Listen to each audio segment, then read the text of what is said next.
الحياة شوقا إلى المولى أتاي أسلمت روحي. Le Majid, il signifie l'honneur. Les Arabes, ils disaient al-amajidu minan nas. Ils disaient que les amajid qui font partie des gens signifient l'honneur, la valeur, l'estime, la grandeur, la majesté. La majesté. C'est pour ça qu'Allah Ta'ala a parlé dans son arsh, de son trône, bien al Majid. Pourquoi son trône de al-Majid? Parce que tout simplement, le trône al-Majid, il signifie tout simplement que quand on parle du trône, on parle de la majesté, on parle de la grandeur. Donc, sa grandeur fait que ce Coran al-Karim, il est haut, il est précieux, il est majestueux. Donc, Majid, c'est un Coran Majid. بل هو قرآن مجيد في لوح محفوظ. Dans un autre passage coranique, Allah subhanahu wa ta'ala dit, ceci est un Coran Majid dans des tablettes protégées. Et pour vous expliquer que, et ça c'est très très très important, parce que si on ne comprend pas ce qualificatif de Majid dans le Coran, on aura du mal à faire notre entrée dans cet espace coranique. Pour vous montrer que le est tellement mature, est tellement grandiose, sa descente du ciel vers la terre a été exceptionnelle. Parce que chaque verset, imaginez-vous, chaque verset qui descend, c'est la rencontre entre le ciel et la terre, chaque verset qui descend équivaut à un événement exceptionnel aussi.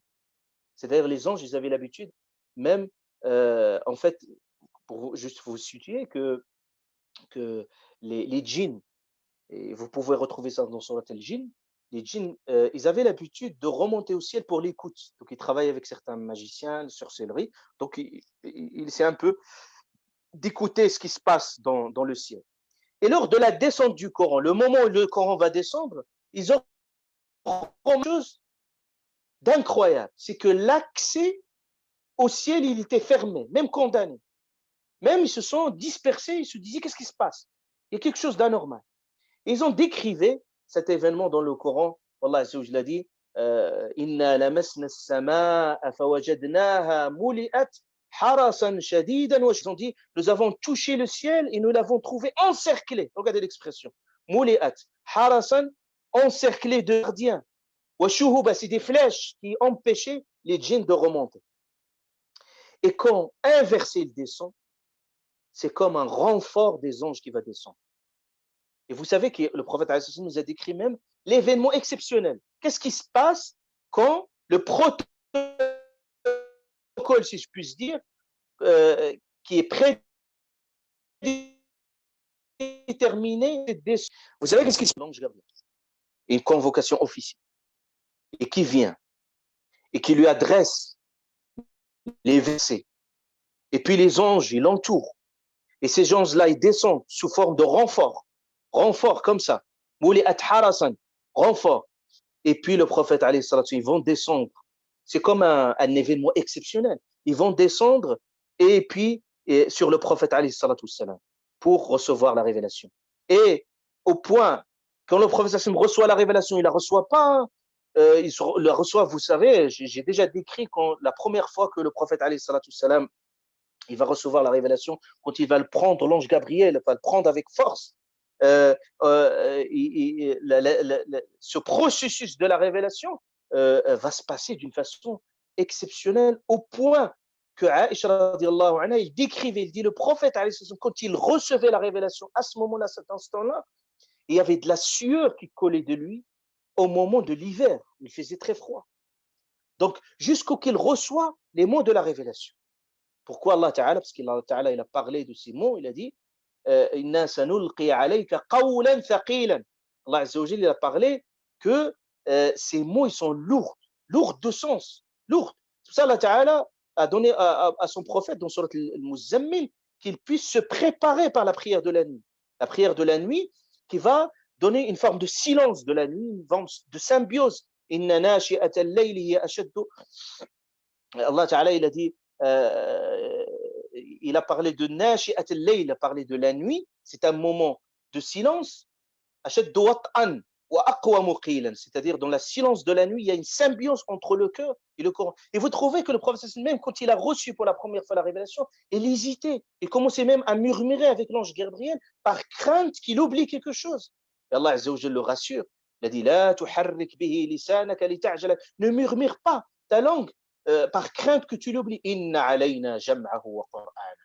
Nous aurons la jam'ahu, de le rassembler et puis de le graver complètement dans ta mémoire. Je vous donne juste un exemple, je finis. Surat al-An'am. Vous savez, Surat al-An'am, les bestiaux, c'est une sourate exceptionnelle. C'était la première sourate qui était descendue en un seul coup. C'est une longue sourate. Et c'est une sourate qui a été descendue avec 70 000 anges qui sont descendus pour porter cette sourate. Laylat al-Qadr, la nuit qu'on appelle la nuit du destin, la nuit de la valeur et de l'estime. Il a été valorisé, pourquoi? Valorisé khayrun min alf shahr, meilleur que 1000 mois. Grâce à quoi? Grâce au Coran.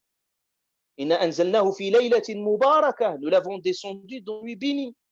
Et le Ramadan, pourquoi il a été valorisé? Majid, pourquoi le Ramadan a été valorisé? Shahru Ramadan alladhi unzila fihi al-Qur'an, parce que le Coran il a été descendu pendant Ramadan. Et Allah Ta'ala a valorisé les gens du Coran, les compagnons du Coran. Le prophète il a dit, les plus honorables de ma communauté, ce sont les gens du Coran, ce sont les élus d'Allah subhanahu wa ta'ala, ce sont les serviteurs les plus proches. Et même de la direction de la prière, le prophète donnait la priorité aux gens qui maîtrisent le Coran. Même au moment du funérail, il dit le prophète qui apprend, qui a le Coran plus que l'autre, et il le met comme prioritaire. Et donc, Allah Azza wa Jalla dit, même clairement, nous avons fait hériter le livre à ceux que nous avons privilégiés, choisis parmi nos serviteurs. Donc le Coran, vous avez bien compris que le Coran, quand on parle de Majid, avec tout ce que c'est descriptif, nous montre son caractère mystérieux et qu'il y a un lien, qu'il est en lien indéfectible avec la connaissance divine, invisible. C'est pour ça, ce qui nous est dévoilé du Coran n'est qu'une partie infime de ce mystère. Et Allah Azza wa Jalla, par ça, nous a permis d'accéder à cette lecture, cette méditation, par sa grâce. Parce qu'Allah Azza wa Jalla dit لو أنزلنا هذا القرآن على جبل, si nous descendons ce livre sur une montagne, لرأيته خاشعا متصدعا من خشية الله. C'est-à-dire même la montagne ne pouvait plus supporter la lourdeur des propos, la lourdeur réelle et symbolique du Coran.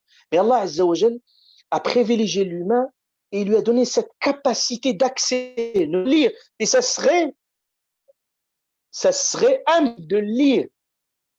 Ça serait impossible de le méditer. C'est ce n'est qu'Allah subhanahu wa ta'ala a facilité cette manœuvre-là.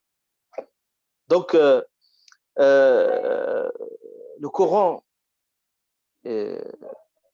rien que cette lettre Qaf est un mystère. Wallah, c'est un mystère. C'est une lettre divine.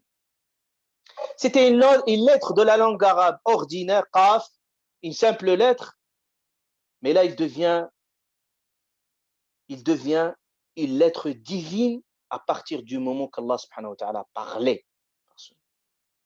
La preuve, c'est que cette lettre, quand on la prononce, on est récompensé. Et quand on prononce Qaf, normal, je fais lire aux enfants Qaf, je ne suis pas récompensé. Même je peux guérir un malade par ce simple Qaf, mais j'ai la certitude que ce mot, cette lettre, c'est Allah Ta'ala, c'est sa parole. Allah Azza wa Jalla a parlé.